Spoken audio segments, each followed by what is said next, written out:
कभी सोचा है कि किसी टी शर्ट पर बना डिजाइन पहली धुलाई के बाद भी इतना चमकदार और एकदम सटीक कैसे बना रहता है? इसका राज सिर्फ डाई में नहीं, बल्कि कुछ खास केमिकल सहायकों की एक खुफिया रेसिपी में छिपा है, जिन्हें ऑक्सिलरीज कहा जाता है। आइए प्रिंटिंग के इसी असली जादू को समझते हैं। तो सबसे पहले ये समझते हैं कि प्रिंटिंग आखिर है क्या। देखिए, ये सिर्फ कपड़े पर रंग फेंकना नहीं है, ये एक बहुत ही सटीक प्रक्रिया है जिसे लोकलाइज्ड डाइंग यानी स्थानीय रंगाई भी कहते हैं। इसका मतलब है रंग सिर्फ और सिर्फ डिजाइन वाली जगहों पर ही लगाया जाता है, 1 इंच भी इधर उधर नहीं। और यही से असली खेल शुरू होता है। मतलब एक बहती हुई तरल डाई को कैसे काबू में रखा जाए कि वो फैले नहीं और डिजाइन धुंधला ना पड़ जाए। यही टेक्सटाइल प्रिंटिंग की सबसे बड़ी चुनौती है, और आज हम इसी पहेली को सुलझाने वाले हैं। तो इस पूरी कहानी को समझने के लिए हम इसे 5 हिस्सों में देखेंगे।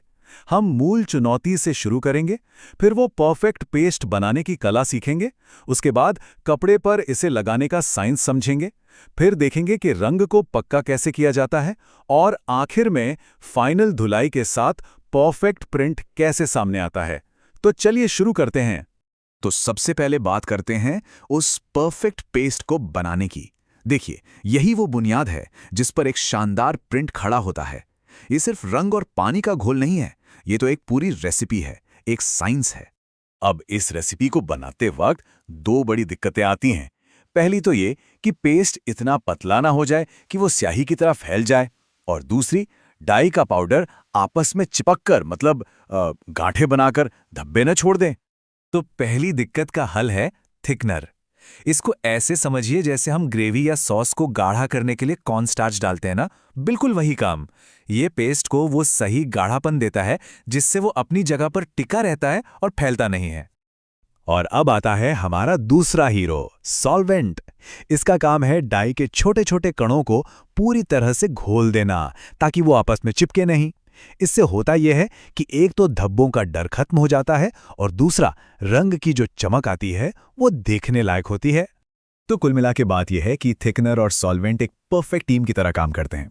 थिकनर संभालता है पेस्ट का फिजिकल बिहेवियर, मतलब वो कितना गाढ़ा होगा, फैलेगा या नहीं, और सॉल्वेंट संभालता है डाई का केमिकल बिहेवियर, मतलब वो घुलेगा कैसे। एक के बिना दूसरा अधूरा है।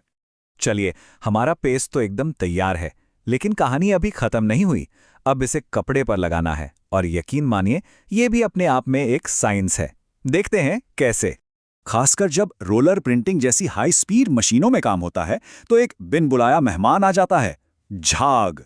पेस्ट लगातार घूमता है और उसमें हवा के बुलबुले बनने लगते हैं, और अगर ये झाग ज्यादा बन गया तो ये फैलकर एक रंग को दूसरे में मिला सकता है, और बस पूरा का पूरा प्रिंट खराब।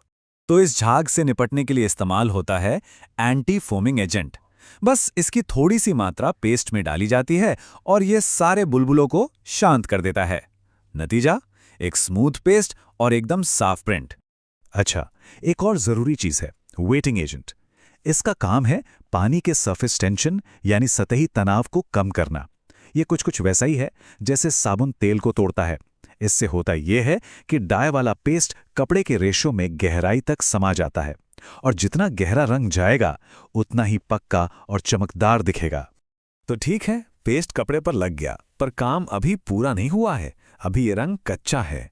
अब वक्त है उस केमिस्ट्री को शुरू करने का जो इस रंग को हमेशा के लिए कपड़े का हिस्सा बना देगी। इसके लिए कपड़े को स्टीम यानी भाप दी जाती है।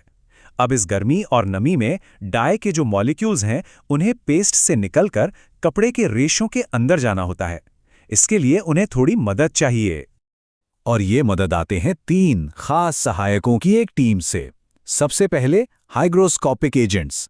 ये स्पंज की तरह काम करते हैं, स्टीम से नमी को सोखकर डाई को एक्टिवेट करते हैं।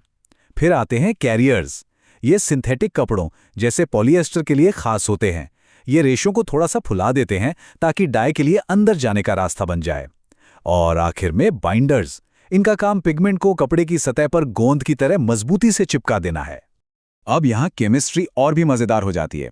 कभी कभी हमें रंग को डेवलप करना होता है, मतलब उसे और पक्का करना होता है, जिसके लिए ऑक्सीडाइजिंग एजेंट्स काम आते हैं। और कभी कभी हमें पहले से रंगे हुए कपड़े पर से रंग हटाकर डिजाइन बनाना होता है, जिसे डिस्चार्ज प्रिंटिंग कहते हैं। इसके लिए रिड्यूसिंग एजेंट्स का इस्तेमाल होता है। तो ये एक तरह का केमिकल खेल है, कहीं रंग चढ़ाना है तो कहीं उतारना है। जब बात पिगमेंट प्रिंटिंग की आती है ना, तो बाइंडर ही असली किंग है। सोचिए, ये एक अदृश्य, पतली और लचीली फिल्म है जो रंग को पकड़ कर रखती है। ये जितनी मजबूत होगी, प्रिंट उतना ही लंबा चलेगा। इससे मजबूत भी होना है, लचीला भी, और हाँ, बिल्कुल अदृश्य भी। और अब हम आ गए हैं बिल्कुल आखिरी पड़ाव पर।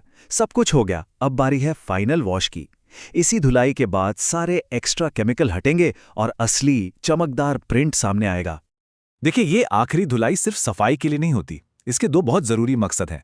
पहला, जो भी थिकनर या दूसरे केमिकल्स कपड़े पर बचे हैं उन्हें हटाना।